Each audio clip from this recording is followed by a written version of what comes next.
got it. Hey, and welcome back to the channel, everyone, at Entrepreneur Sales. Hey, so in this video, I'd like to tackle the first principles of sales. And I feel like a lot of people buy sales training. It teaches them what to do, like ask better questions, handle objections, build rapport, close harder, follow up more. And it's like all that is useful.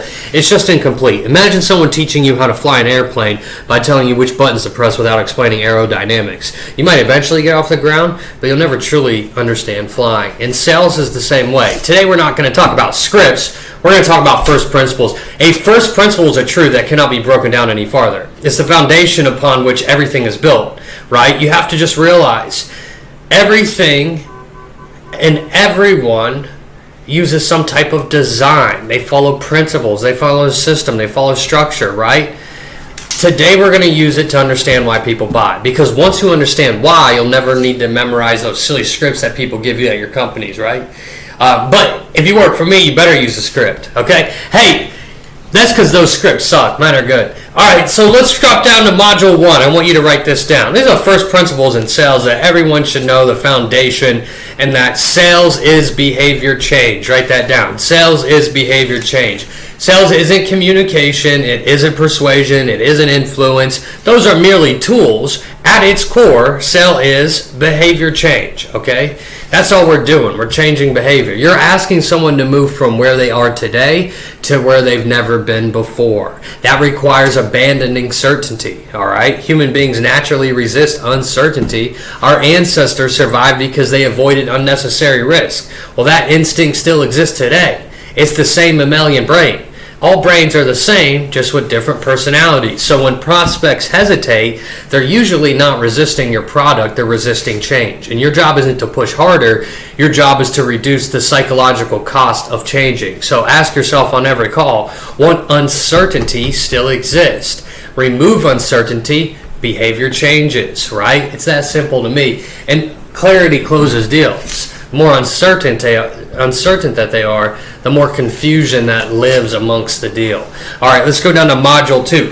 Hey, value exists only in the mind. Write that down. Value exists only in the mind. Nothing has value, right? Nothing. Your certification, your degrees, a Rolex, a nice car, big home, none of it has value. They're all objectively worthless, right? Value exists only inside the buyer's perception. Water is nearly free. Diamonds are expensive, yet water is infinitely more useful, and that's perception. Salespeople don't create value, they reveal it, which means your job isn't explaining features, it's helping prospects perceive outcomes. Always translate this, okay? Feature, benefit, outcome, identity. Never stop at benefits, like go all the way to identity. People don't buy what something does, they buy who it allows them to become in the end, right? They want to buy the future. That's what they're looking to do. They want to buy relief of their current situation. So let's drop down to Module 3. Every decision is emotional before it's rational. People love believing they're logical, right?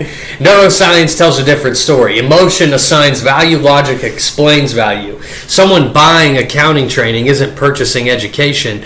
They're purchasing confidence, freedom, security, opportunity, status, control, hope. Then they use logic, curriculum, price, certifications, length, support to justify the emotional decision they already made. That's why presentation should create emotional certainty, then logical certainty, and never reverse that order, right? Let's drop down to Module 4 here. Inside of Module 4, look, attention, and write this down. Attention is your most valuable currency. Hey, before someone buys, they must pay attention. Attention is finite, right? The brain filters thousands of pieces of information every second. Only one question determines whether information survives. Does this matter to me? That's why generic presentations fail. People ignore information unrelated to themselves, right?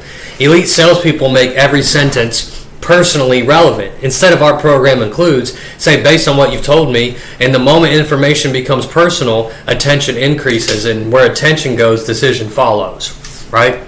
Let's drop down to Module 5 here today. Questions create thinking, right? So look, questions don't gather information. That's what you think. They create thinking inside of the prospect's brain. And when you ask what happens if nothing changes, the prospect isn't answering you. It's like, no, they're answering themselves. That's where conviction is built. Statements create resistance. Questions create ownership.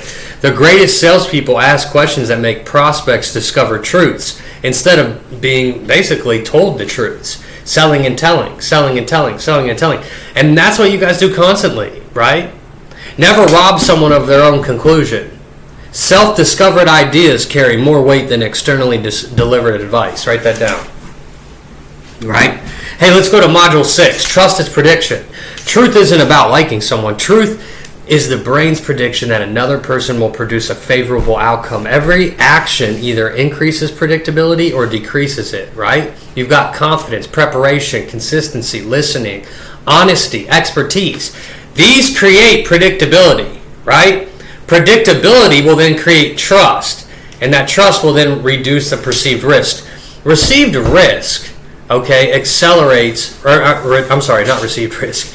Reduce risk accelerates buying decisions. Write that down. Reduce risk accelerates buying decisions. Stop trying to be likable. That's the thing. You have to become predictable. Module 7.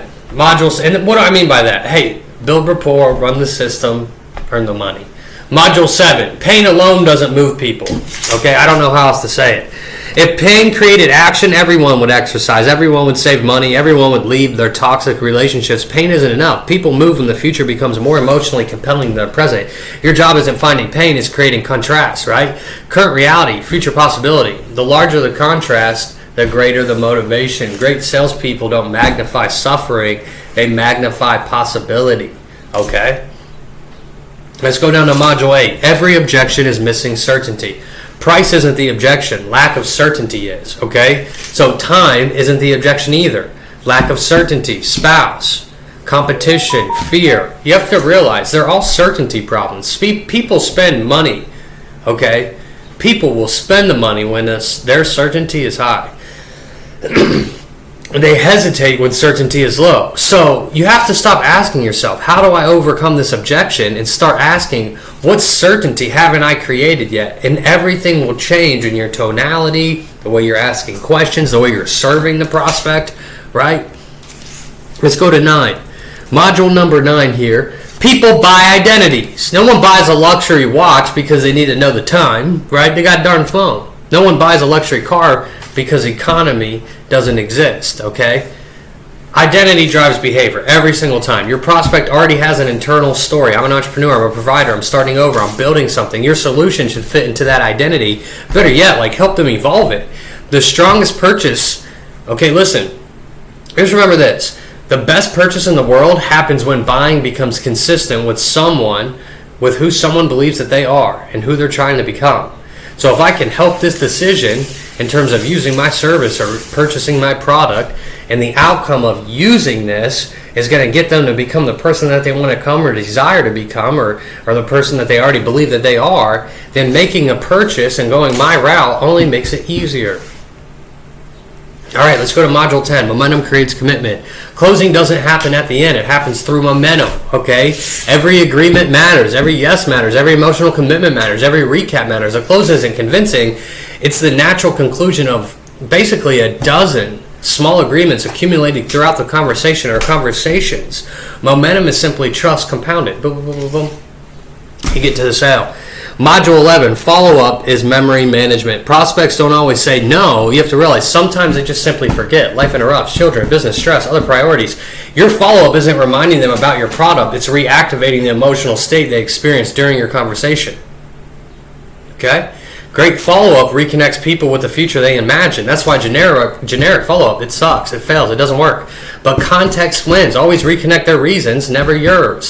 So, you made it to the very end. I promised you 12. Master principles, not techniques. Look, techniques expire. Markets change. Technology evolves. AI will automate many scripts, but first principles remain constant. People always seek certainty. People always avoid unnecessary risk. People always pursue a better. Oh, I got the hiccups. People always pursue a better future. People always make emotional decisions. That's why the greatest salespeople aren't script readers. They're human behavior experts. So, I hope this video helped you out. Let me go fix my hiccup.